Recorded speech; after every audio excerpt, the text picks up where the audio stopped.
وإلى شرف الصلاة مع رسول المبارك وصلى الله عليه وسلم على نبينا الهادي محمد رسول محمد حسن رسول الله الله يتكشف بالرحمة والمغفرة ويعيد علينا ببركاتهم وأسرارهم وأحوالهم وعلومهم ونفحاتهم وخصوصياتهم وكراماتهم ويحيينا بحماية الدنيا والآخرة على ما نور بسلام الصالحون بسر النبي وآل النبي بسر سورة الفاتحة أعوذ بالله من الشيطان الرجيم بسم الله الرحمن الرحيم الحمد لله رب العالمين الرحمن الرحيم مالك يوم الدين إياك نعبد وإياك نستعين اهدنا الصراط المستقيم صراط الذين أنعمت عليهم غير المغضوب عليهم ولا الضالين.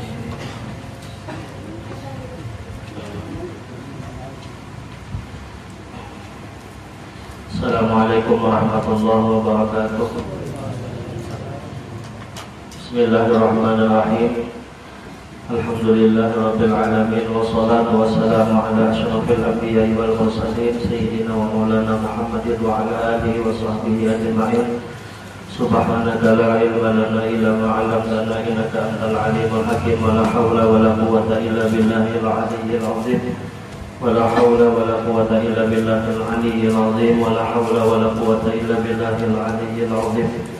رب اشرح لي صدري ويسر لي أمري واحلل عقدة من لساني يفقهوا قولي وارزقني الفهم القوي وسدد لساني واهد قلبي بحق سيدنا محمد صلى الله عليه وسلم. قال المصنف رحمه الله تعالى ونفعنا به وبجميع علومه في الدارين آمين. Alhamdulillah, pertama-tama marilah kita bersyukur kepada Allah Subhanahu wa taala. Pada kesempatan ini kembali kita dikumpulkan Allah di tempat yang mulia ini dalam keadaan sehat walafiat. Salawat serta salam mudah-mudahan selalu tercurah kepada junjungan kita Nabi besar Muhammad sallallahu alaihi wasallam beserta para sahabat dan para sahabat dan pengikut-pengikut beliau min yaumin hadza ila yaumil qiyamah. Amma ba'du. Halaman 53. Kemudian sifat yang ke-13 adalah kalam. Sifat yang ke-13 dari sifat Tuhan adalah kalam. Al-kalamu wa sifatun lahu ta'ala. Kalam adalah satu sifat daripada Allah, dari Allah Subhanahu wa ta'ala. Wa kalamuhu ta'ala bila harfin wala sautin. Kalam Tuhan itu tidak berhuruf dan tidak bersuara. Dan kalam Allah Ta'ala itu qadim atau kekal. Nah, jadi sifat yang wajib yang ke-13 bagi Allah adalah sifat kalam. Jadi makna kalam di sini artinya adalah berkata-kata ataupun berbicara. Bahasa kita artinya berkata-kata ataupun berbicara. Namun Tuhan bahasanya berfirman atau kalam. Kalam sudah menjadi bahasanya itulah sudah menjadi bahasanya, yaitu sifat kalam sebenarnya. Namun bahasa kita ya tadi pandai berbicara, berkata-kata, itu bahasa kita. Namun bagi Allah itu namanya berfirman atau nama sifatnya adalah kalam. Nah, jadi Allah itu wajib bersifat kalam. Dan kalam Allah ini adalah tanpa huruf, tanpa suara. Nah, jadi Allah itu kalam Tuhan itu pada berhuruf, pada bersuara. Nah, balain lawan kita, namun kita ini ada hurufnya, ada suaranya. Artinya setiap kata-kata yang kita ucapkan itu hawa ditulis dengan kata-kata, ada hurufnya, ada suaranya. Namun kalam Tuhan pada huruf, pada bersuara. Nah, itu balain sudahlah, balain antara kita, antara makhluk dengan Tuhan, balain. Nah, jadi kenyataan daripada Allah bersifat kalam itu sifatnya ya ada pada kita ya. Kita berpander, kita berkata-kata, itu sifat Tuhan. Allah meletakkan sifat kalamnya ada pada kita. Hakikatnya kita ini adalah isu. Makanya sifat lawanan dari sifat kalam itu adalah bukmun, artinya bisu. Nah, jadi bisu itu kita. Kalau Allah adalah wajib bersifat kalam saja. Tapi kalam Tuhan tadi balain lawan kita adalah Nah, sama sifat yang lain, Allah itu maha melihat, tapi Allah maha melihatnya tanpa mata sih. Kenapa? Karena Allah itu laisa kamitslihi, kada ada seumpamanya. Tapi sifatnya ada di wadah kita, cuman balain pada ampun kita. Allah cuma mengangkat sifatnya aja. Kalau cara melihatnya itu belainan, namun kita melihat dengan mata. Ya kalau lah matanya pulang ada nang galak, ada nang sipit macam-macam, dan mata kita ini pulang bisa hawas, mata ada nang kabus, ada nang buta macam-macam. Mata kita nih. Namun Allah butakan berarti Allah mencabut sudah sifat rasanya itu di wadah kita. Nah begitu juga kalam. Jadi kalam ini sama aja sifat Tuhan. Allah yang berkata-kata diletakkan Tuhan, dipinjamkan Tuhan lawan kita, lalu kita berpandai. Namun sudah terkeluar itu berarti makhluk sudah. Kenapa? Karena kita ini berhuruf suara kita. Kalam kita itu berhuruf. Cuman ngarangnya bukan dia itu sifat kalam ngarangnya. Sifat kalam. Jadi sudah terkeluar itu berarti apa? Makhluk sudah telah. Namun Tuhan itu sifat Tuhan ada huruf pada bersuara. Nah, jadi kalam Tuhan itu Al-Quran. Al-Quran itu kalam Tuhan yang qadim. Nah, cuman Al-Quran itu pulang yang qadim itu yang mana? Apakah yang qadim itu yang bekas atau yang tersirat? Kan bahasa itu kan Al-Quran itu ada yang tersurat, ada yang tersirat. Yang tersurat itu muhaddas baharu. Kenapa? Ada kertasnya, yang lelah ada tintanya, dan kertasnya itu bisa dimakan gagak, bisa dimakan rayap macam-macam hancur. Nah berarti pun bisa hancur itu berarti ada muhaddas baru warnanya. Nah kalam Tuhan itu kada bisa hancur. Kalam Tuhan itu adalah yang tersirat daripada tulisan yang di Al-Quran tadi. Namun Al-Qurannya itu muhaddas, Al-Qurannya baru. Namun yang dibalik daripada kalam Al-Quran itu adalah qadim. Nah, itu wujud-wujud kalam Tuhan adalah mulai kita kan keluar menggorok ke suara kan bisa habis suara kita.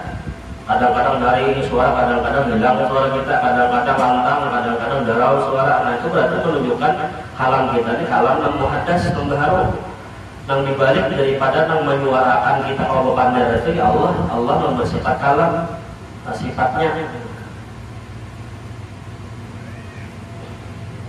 Itu di hadis dikatakan wajah Nabi Al-Quran itu nanti sebelum datangnya kiamat, di antara ciri-ciri tanda-tanda kiamat itu Al-Quran itu tinggal kertasnya aja lagi, tinggal kertas.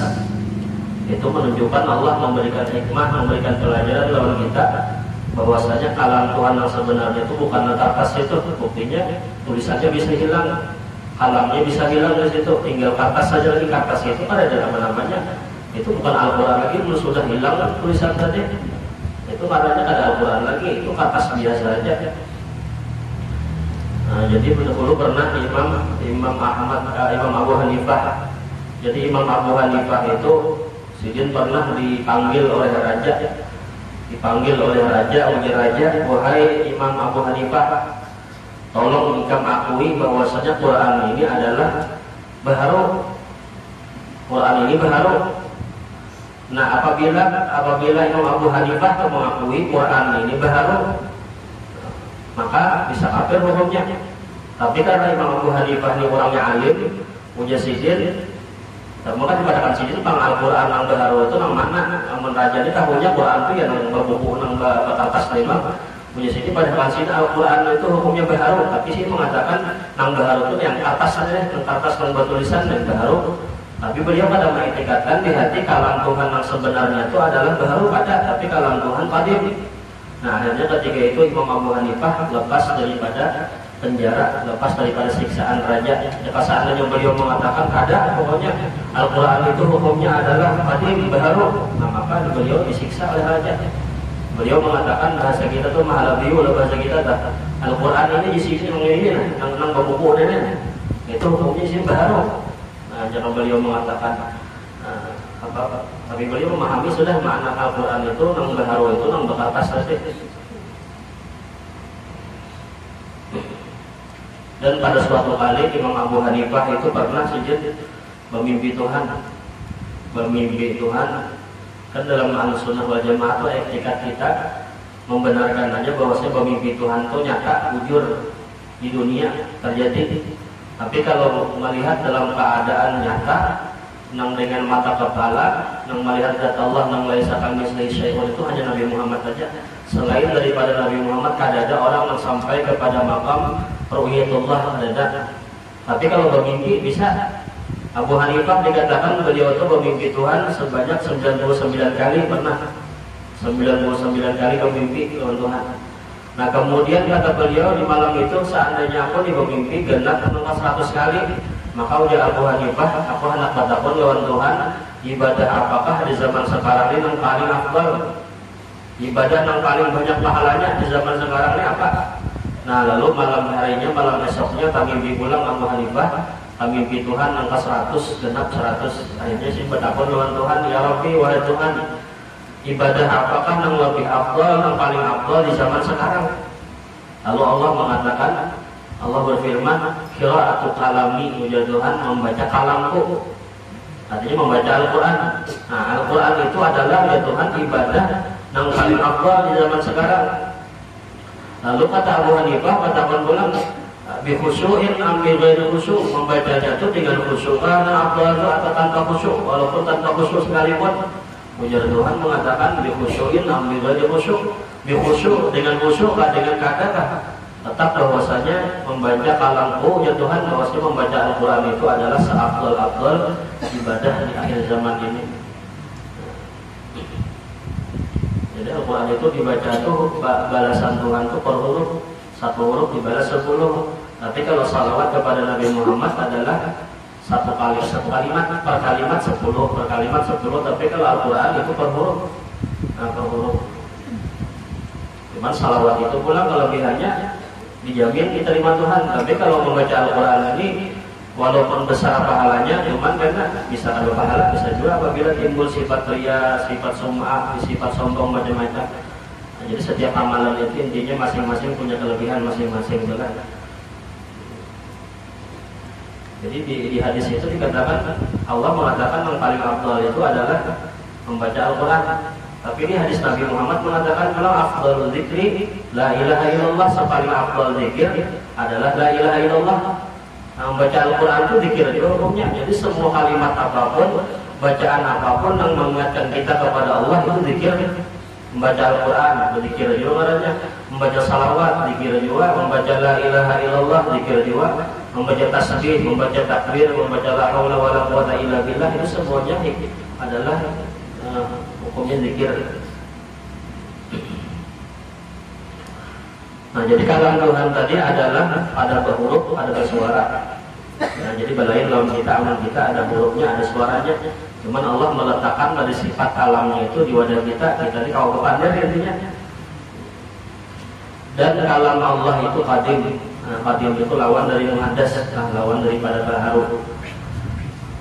Sabda Nabi Muhammad sallallahu alaihi wasallam, in aradtum aisyas suada wa mautas syuhada wan najata yaumal hasri wa dhilla yaumal harri wal huda min ad-dhalalati fa adimu qira'atal Qur'an fa innahu kalamur rahman wa hisnun minasyaitan wa rujhanun fil mizan. Mu'az bin Jabal, ini perkataan Mu'az adalah Mu'az, aku kata Mu'az bin Jabal ketika sedang musafir bersama Rasulullah. Jadi Mu'az ini pernah sedih dalam sebuah perlayaran bersama Rasulullah. Lalu beliau bertakun, apakah hai baginda Rasulullah yang dibaca yang bermanfaat bagi kami? Nah, ini pertanyaan daripada Mu'az bin Jabal kepada Nabi ini. Wahai Rasulullah, bacaan apa yang bermanfaat apabila kami baca? Lalu Nabi Muhammad menjawab pertanyaan Mu'az tadi, jika kamu ingin beruntung dan ingin mati syahid, dan jika ingin selamat pada hari pada mahsyar, dan jika ingin mendapat penaungan pada panasnya pada mahsyar, panas lah bacanya, nunnya ketinggalan. Dan jika ingin mendapat penaungan pada panasnya pada padang mahsyar, dan jika ingin mendapat petunjuk dari kesesatan, maka biasakanlah membaca Al-Quran. Nah, ini ucapan Nabi, jawaban Nabi ini lawan siapa? Lawan Mu'az bin Jabal.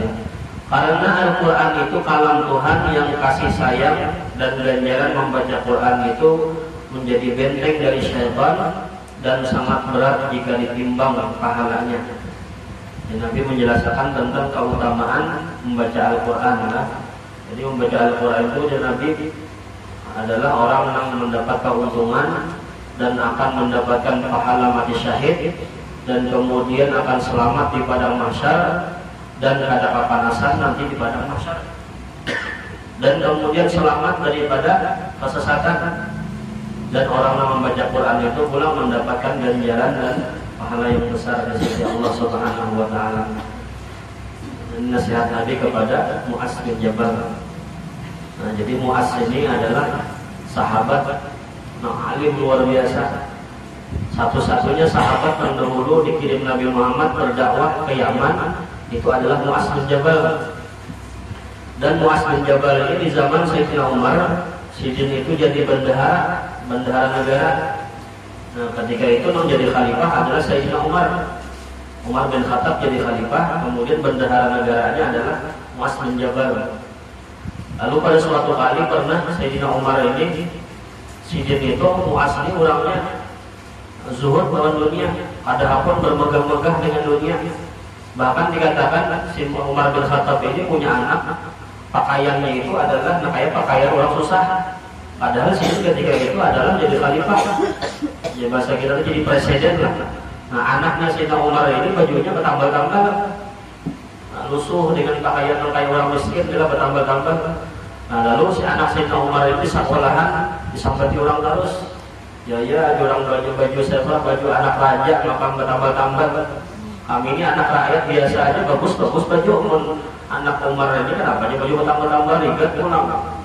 Akhirnya anak Sayyidina Umar ini menghadap lawan Abah, menangis. Wah, Abah ulun bahaya saban hari disambati kawanan, anak raja, anak presiden dia maka bertambal-tambal baju.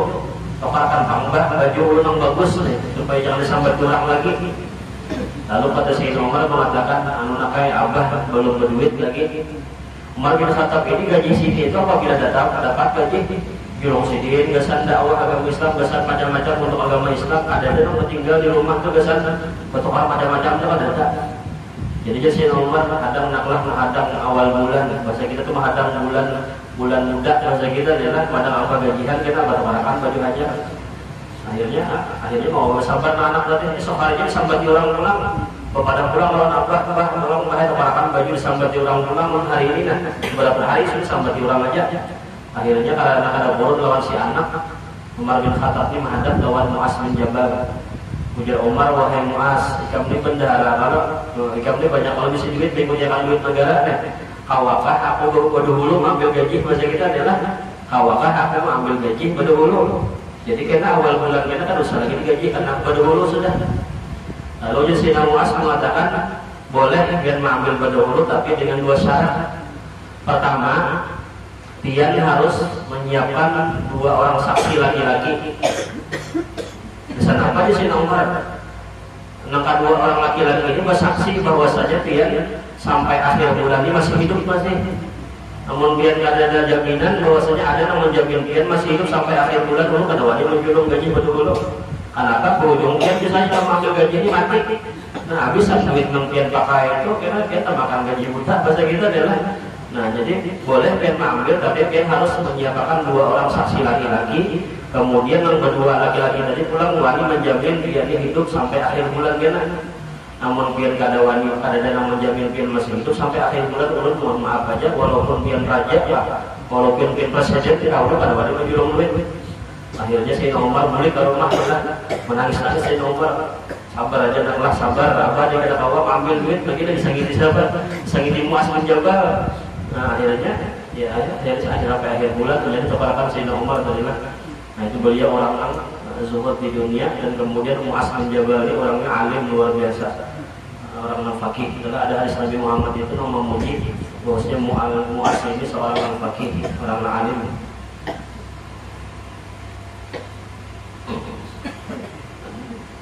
Dan sabda Nabi sallallahu alaihi wasallam, afdalu ibadati ummati qiraatul Quran. Nabi bilang, seafdal ibadah umatku adalah membaca Al-Quran. Wa amma kalamuhu ta'ala qadimun, adapun kalam Allah Ta'ala itu adalah qadim. Wa hadisun nafsi hadisun, dan pembicaraan hati itu muhaddas. Nah keluar di mulut saja muhaddas, hukumnya apa? Dan kalau nang diucap di hati aja muhaddas, hukumnya apalagi nang diucapkan di mulut. Nang diucapkan di hati itu kan ada beberapa bersuara. Kita sembahyang loh, misalnya usalli qadar isya'i al-barakatin mustaqbilat qiblati adaan makmuman lillahi ta'ala Allahu akbar. Nah waktu mengangkat tangan tadi hati kita berucap itu hadisun nafsi namanya. Sahajaku sembahyang fardu isya 4 rakaat mengikut imam menghadap kiblat karena Allah Ta'ala. Itu ada berhuruf, ada bersuara, ada terdengar suaranya. Kamu kata terdengar itu berarti ada kayak cara menghurufkannya ada awal. Artinya nang diucapkan di hati aja kan ada apa muhaddas hukumnya nang bagi kita nang makhluk nih. Apalagi nang tak ucap jelas-jelas di muntung kita dia nang berhuruf, nang bersuara. Nah itu jelas sudah kita ini lain-lain Tuhan. Nah, kalam Tuhan itu adalah ada huruf, ada bersuara.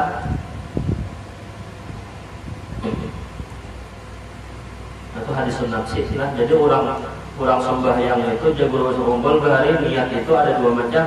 Ada nang hadisun nafsi, ada imbiasul qalbi.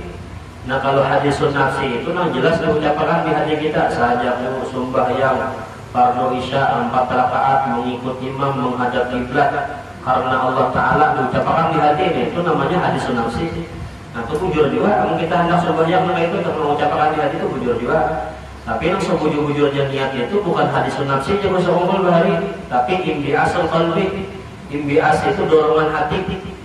Bahasa kita itu apabila sudah mengangkat tangannya spontan sudah aku hendak sembahyang, aduh salah itu ucapkan sahajaku sembahyang, itu ada baru lagi.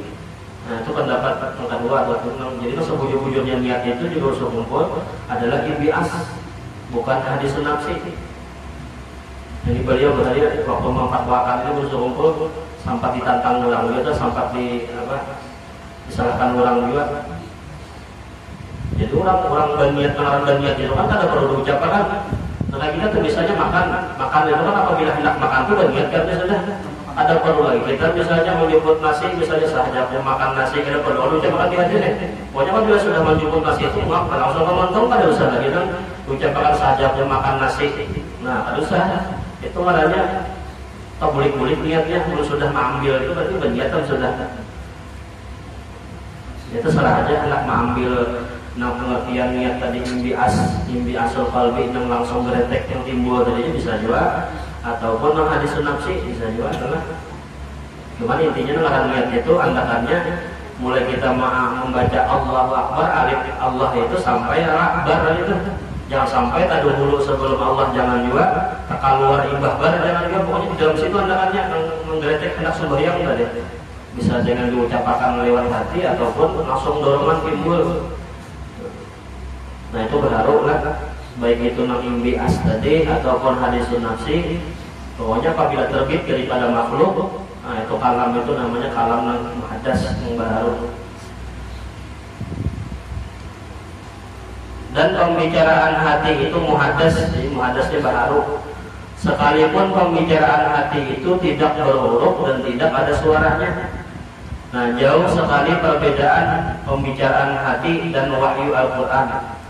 Jadi walaupun bahasa kita ini sama-sama kada berhuruf kada bersuara, namun pembicaraan hati dengan wahyu Tuhan, dengan wahyu Al-Quran itu berbeda.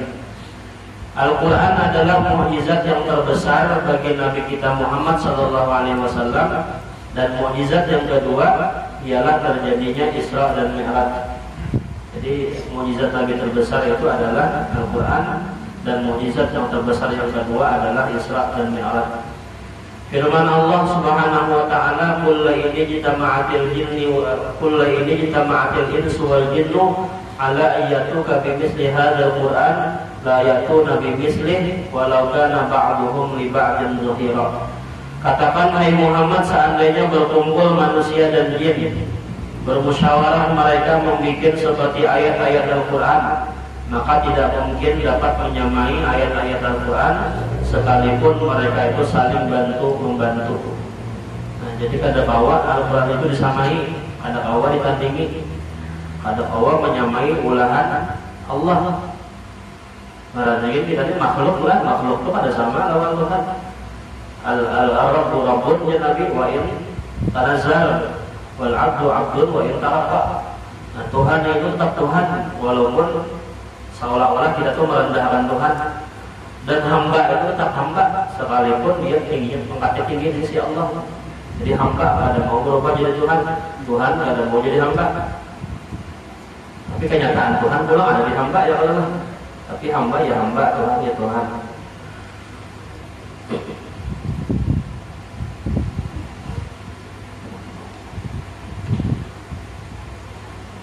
Yang pertama perbedaannya adalah ayat-ayat itu dibaca dapat menenangkan jiwa. Jadi ayat Quran itu apabila dibaca dapat menenangkan jiwa dan menambahkan kecintaan kepada Allah dan Rasulnya.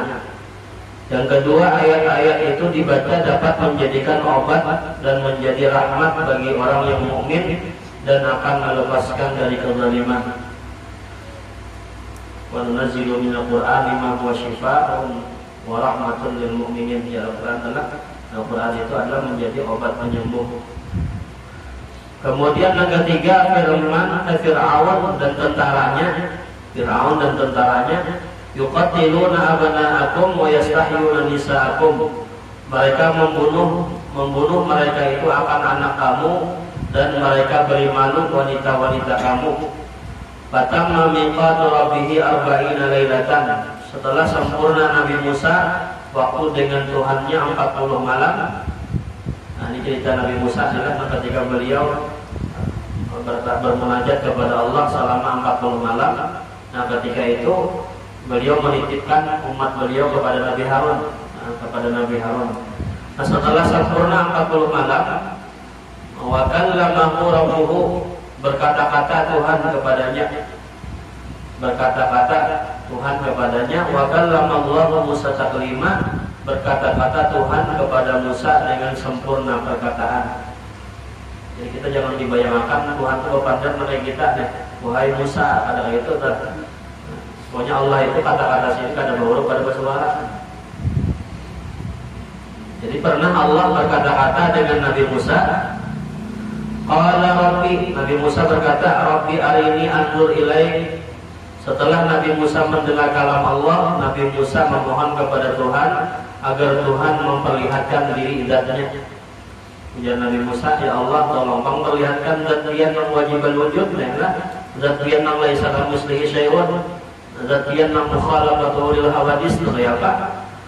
Karena Nabi Musa ini bahasa kita tuh sudah mendengar kalam Tuhan, hendak juga berdapat orangnya adalah bagi kita juga misalnya tuh mendengar yang adalah suara kita berteleponan hari bisa aja adalah suara mendengar suaranya aja, tapi kan ada suara bertemu dengan orangnya. Nah, maka di hati ini ada timbul perasaan rindu hendak berdapat dengan bergerak orangnya. Kita rajak mendengar tentang sifat-sifat Rasulullah, tentang sabda-sabda Rasul. Nabi mengatakan seperti ini. Kalau dia timbul hendak berjumpa dengan Nabi Muhammad itu kayak bergerak orangnya. Nah, kayak tujuan Nabi Musa ini mendengar kalam Tuhan sendiri. Kemudian pulang hendak bertemu dengan Tuhan, mengucap ya Rabbi arini anzur ilaik, tolong ya Allah perlihatkan zat kepada ulun. Nah, apa jawaban Tuhan? Qala lan tarani walakin inzur ilal jabal fa in istaqarra makanahu fasawfa tarani. Tuhan berfirman, tidak dapat melihat diri engkau lah. Tidak dapat melihat diriku engkau wahai Musa. Adanya diri engkau ini kada mau melihat diriku ya Tuhan. Akan tetapi pandanglah itu gunung, maka jika tetap pandanganmu, maka selagi engkau akan melihat aku. Tapi jangan lebih puja Allah mengatakan pandang gunung terus. Nah, menikah hendak melihat zat aku yang wajibal wujud di hati gunung itu. Falamma tajalla rabbuhu lil jabali ja'alahu dakkan wa kharra Musa sa'iqan. Manakala tajalli Tuhan ke itu gunung sahra aturaban, maka jadilah itu gunung menjadi tanah yang rata, hancur jadi tanah yang rata. Jadi mbak Allah bertajalli lawan gunung, Allah menampakkan kebesarannya di gunung. Akhirnya gunung tadi meledak, hancur gunung tadi jadi rata dengan tanah. Nah, itu hanya Tuhan hendak menampakkan tajalli sini saja, telah hendak menampakkan kebesaran sini saja, belum lagi situ menampakkan bahasa kita ini zat sini yang wajibal wujud. Nah, pada sambut Nabi Musa menyandang daripada nama tajalli Tuhan, menyandang daripada kebesaran Tuhan. Nah, Allah letakkan di gunung, tadi gunungnya pada sambut juga. Artinya gunung yang begitu keras itu ya pada sambut menyandang tajalli Tuhan. Nah, apalagi diri kita ini bagiannya ada apa? Sambut itu cuma Nabi Muhammad saja. Nabi Muhammad itu orang yang menggabung antara pangkat kalimullah dengan ru'yatullah, itu hanya Nabi Muhammad. Nabi Musa itu diberikan Tuhan pangkat kalimullah aja, orang yang dapat berbicara lawan Tuhan, mendengar kalam Tuhan. Tapi beliau pada sampai kepada makam ru'yatullah. Tapi kalau Nabi Muhammad ru'yatullahnya iya juga, nah kalimullah pun iya juga Nabi Muhammad. Nah, makanya di ayat yang tentang Isra wal Mi'raj adalah, nah di ayat Isra wal Mi'raj itu Allah mengatakan di akhir ayat itu innahu huwas samiul basir. Sesungguhnya dia di situ ada mengatakan dia Allah maha mendengar, dia Allah maha melihat. Tapi ulama ada juga yang mengembalikan bahwa di situ adalah kepada Nabi Muhammad. Sesungguhnya dia Nabi Muhammad hebat pendengarannya dan Nabi Muhammad hebat penglihatannya. Karena waktu Isra Mi'raj itu Nabi Muhammad beliau diberikan Allah kemuliaan, dapat mendengar kalam Allah dan dapat melihat zatnya Allah yang wajib al-wujud. Nabi Musa ada sambut lah. Itu dikatakan dalam sebuah kitab itu bahwasanya dinding mata kita adalah anak melihat Tuhan itu ratusan ribu, puluhan ribu dinding yang menghijab kita daripada melihat zat Tuhan. Dan setiap dinding-dinding itu lain-lain lainnya kekuatannya. Dan antara dinding kepada dinding itu dikatakan macam-macam, ada bunyi gemuruh angin, ada bunyi seperti bunyi macam-macam. Nabi Muhammad itu kuat menyandang diri sini itu pada hancur ketika menabrak dinding pertama, tahan sini menyandang, tabrak dinding yang kedua, tahan ulang sampai akhirnya selesai dinding-dinding yang menghijab yang melindungi kita daripada Allah itu sampai ditembus oleh Nabi Muhammad dan wujud Nabi Muhammad pun kada hancur ketika itu. Jibril alaihi salam yang Allah yang terbuat dari cahaya ada sanggup melewati nama Sidratul Muntaha. Nah, padahal Jibril itu terbuat dari cahaya.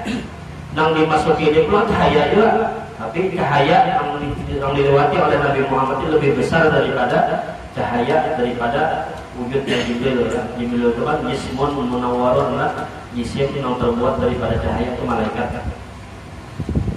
Jibril mengatakan seandainya Muhammad aku ini melangkah selangkahnya, jadi melewati Sidratul Muntaha ini, maka tubuhku terbakar oleh Jibril.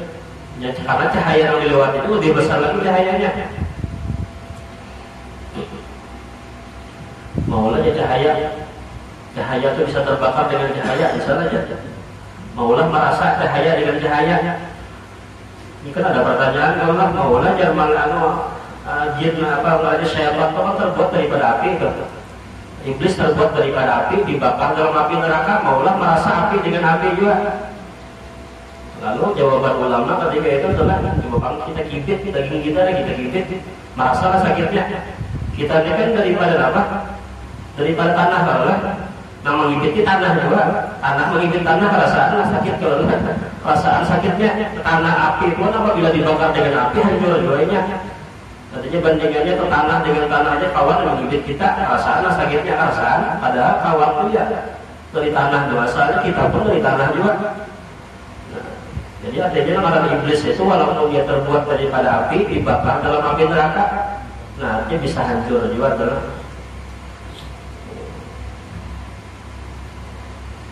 Nah, jadi Nabi Musa ada sanggup situ melihat zatnya Allah Subhanahu wa taala, hanya diberikan Allah pangkat sebagai apa? Kalimullah.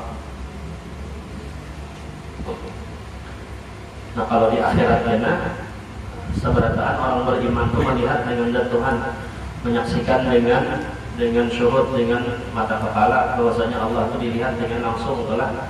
Itu di akhirat, namun di dunia ini hanya Nabi Muhammad yang diberikan Allah maqam ru'yatullah. Nah, setelah gunung tadi hancur, falamma afaqa qala subhanaka atubu ilaika wa ana awwalul mu'minin. Al-A'raf ayat 143. Manakala sembuh dan sadar Nabi Musa berkata, Maha suci Engkau hai Tuhan. Tidaklah mampu Nabi Musa melihat zat diri Tuhan. Lalu aku bertaubat kepada Nabi Musa, kepadamu hai Tuhan, akulah mula-mula mereka yang beriman. Jadi setelah beliau sadar daripada pingsannya tadi, akhirnya Nabi Musa bertaubat lawan Tuhan. Ya Allah, ulun minta ampun lawan biar karena ulun meminta sesuatu yang ulun tidak sanggup. Meminta sesuatu yang memang ada sampai bukan makam ulun di situ. Jadi sadar diri Nabi Musa pada kita adalah sadar diri sehingga tidak sanggup menerima makam ru'yatullah. Fakhudh ma ataituka wa kum minasyakirin. Ambillah hai Musa apa yang aku nyatakan dan jadilah kamu itu mereka yang bersyukur sahaja. Jadi Tuhan sudah memberikan, Tuhan ikamnya memberikan makam sudah adalah kalimullah. Adusa ikat badan tinggi pangkat sudahlah. Jadi hanya Nabi Muhammad Nabi kita aja yang sampai kepada makam ru'yatullah tadi. Nah makanya hikmah kenapa Nabi Musa itu ketika Nabi Muhammad Isra wal Mi'raj disuruh oleh Nabi Musa, Nabi Muhammad itu bolak-balik lawan Tuhan. Ketika Nabi Muhammad turun dari bertemu Tuhan adalah berjumpa lawan Nabi Musa. Ujian Nabi Musa, ya Muhammad, apa yang kamu terima dari Tuhan? Ujian Nabi Muhammad menerima kewajiban untuk diriku dan untuk umatku sembahyang 50 waktu. Ujian Nabi Musa, kau boleh kita melawan Tuhan? Kau boleh. Umat bergandal-gandal aja awak panjang-panjang umur kada kawas sembahyang sebanyak itu. Apalagi umat ikan mah halus-halus dan umur pendek-pendek. Kekuatannya pun lain lawan kekuatan umat itu ada sanggup sembahyang 50 waktu sehari semalaman. Akhirnya pembulik Nabi kita Muhammad berjumpa Tuhan mengatur pulang rumah orang gaza kita deh. Ya Rabbi tolong bang keringanan lawan ulun dan umat ulun. Diingatkan oleh Allah 5 waktu menjadi 45. Turun pulang lawan Nabi Musa, oleh Nabi Musa ada sanggup masih umat ikan. Orang ini lagi minta keringanan lawan Tuhan. Naik pulang, berjumpa pulang lawan Tuhan. Lagi Tuhan pulang 5 jadi 40. Akhirnya sampai beberapa kali 9 kali pembulik 5, tinggal 5 waktu. Ujian Nabi Musa belum sanggup lagi umat ikan. Nabi Musa ini melihat sudah keadaan yang akan datang nih, bosnya Nabi Muhammad, umat Nabi Muhammad ini memang banyak yang kira sembahyangnya ketinggalan. Ya Nabi Musa pembulik lagi tidak sanggup umat ikan. Ujian Nabi Muhammad, hapus Musa, kesopanan benar sudah berminta-minta lawan orang macam kita adalah mengatur berapa kali 9 kali mengatur rumah orang anak minta-minta terus. Ya Nabi Muhammad, aku syukur sudah diberikan Tuhan, maka ini aku terima sudah. Aku ridha dengan keputusan Allah kepadaku dan umatku sembahyang sehari semalaman 5 waktu. Nah itu ulama mengatakan kenapa hikmah Nabi Musa itu disuruh menyuruh Nabi Muhammad berbolak-balik. Padahal bahasa kita itu kan ada badak lawan Nabi Muhammad yang menyuruh bolak-balik.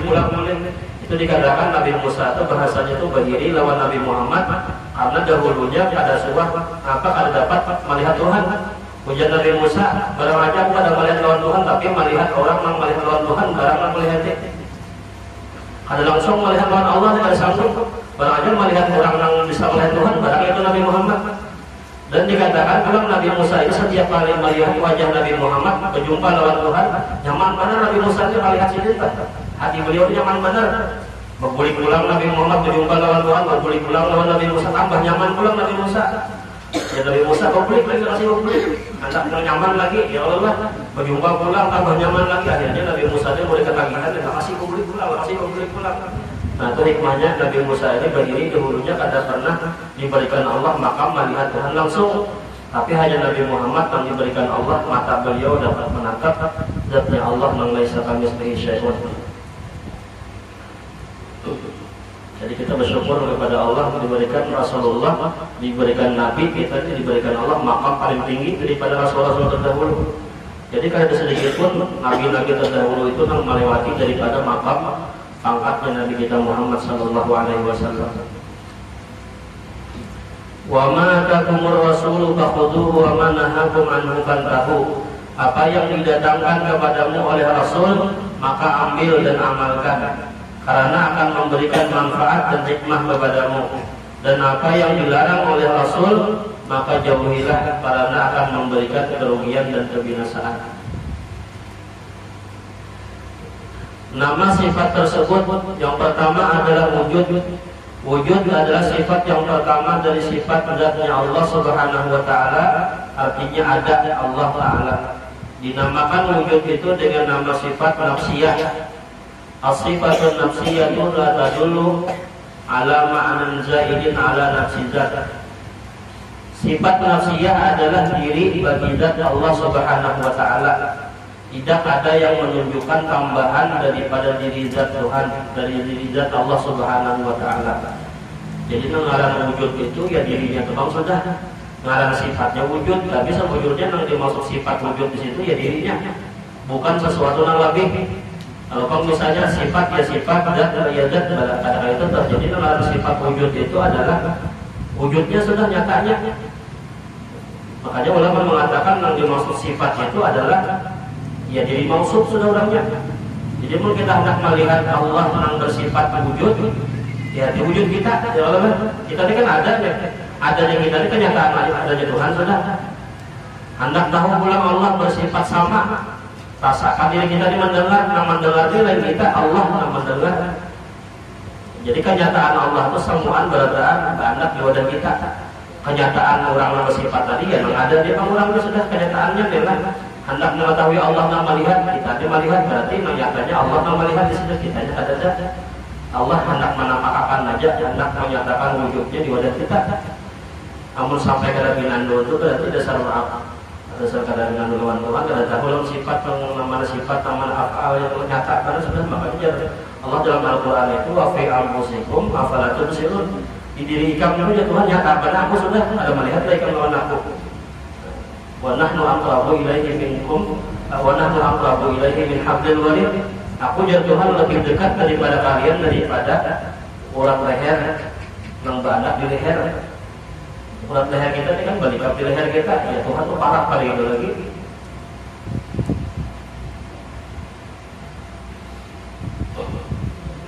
Nah, jadi sifat tadi adalah sifat maksudnya diri bagian Tuhan, dia sifatnya dari mausuf sudah.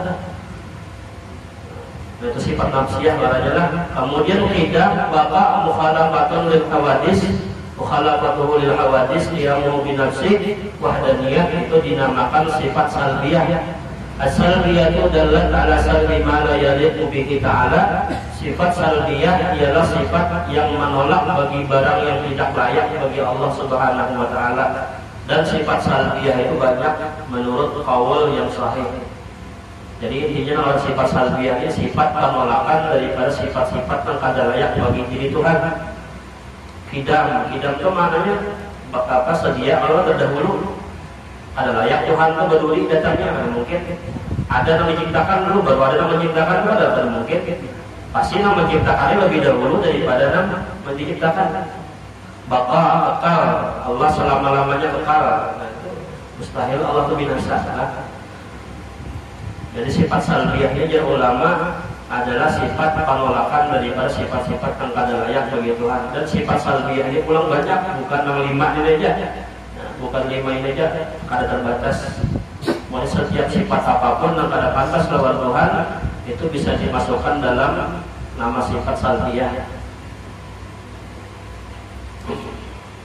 Kemudian qudrat, iradat, ilmun, hayat, sama, basar, kalam ini dinamakan sifat ma'ani, sifat ma'ani. Jadi sifat nafsiyah, salbiyah, ma'ani. Nah kemudian yang berikutnya nanti adalah sifat ma'nawiyah. Sampai situ dulu lah. Sifat yang ke-14 yang berikutnya nanti kehadirannya sudah masuk sifat ma'nawiyah. Mudah-mudahan ada manfaatnya, mudah-mudahan sama-sama kau mengamalkannya, mudah-mudahan diberikan paham oleh Allah Subhanahu wa taala. Mudah-mudahan dosa-dosa kita, dosa kedua orang kita, dosa guru-guru kita diampuni Allah Subhanahu wa taala. Mudah-mudahan dengan berkat kita berkumpul di tempat mulia ini, mudah-mudahan kumpul berada dalam surganya Allah bersama baginda Rasulullah sallallahu alaihi wasallam, dan mudah-mudahan kita berada diwafatkan dalam keadaan husnul khatimah, mati wa iman husnul khatimah, masuk surga bebas hisab. Ala hadhihi ila hadratin nabiyil fatihah. Bismillahirrahmanirrahim. Alhamdulillah rabbil alamin arrahmanir rahim maliki yaumiddin iyyaka na'budu wa iyyaka nasta'in ihdinas siratal mustaqim siratal ladzina an'amta 'alaihim ghairil maghdubi 'alaihim waladdallin amin. Bismillahirrahmanirrahim alhamdulillah rabbil alamin Allahumma shalli wa sallim ala sayyidina Muhammadin wa ala alihi wa sahbihi ajma'in. Allahumma fa'alna bima 'allamtana wa 'allimna ma yanfa'una wa zidna ilma wa zidna ilma wa zidna ilma. Allahumma arzuqna al-ikhlas fi talabil ilmi wa fi nashri al-jannati ta'ala. Allahumma salli wa sallim wa mu'allimina wa la tuzhi barakata 'ulumi man rabbana atina fid dunya hasanah wa fil akhirati hasanah wa qina adzabannar. Sallallahu ala sayyidina Muhammad wa ala alihi wa sallam. Alhamdulillahi rabbil alamin. Taqabbalallahu minkum.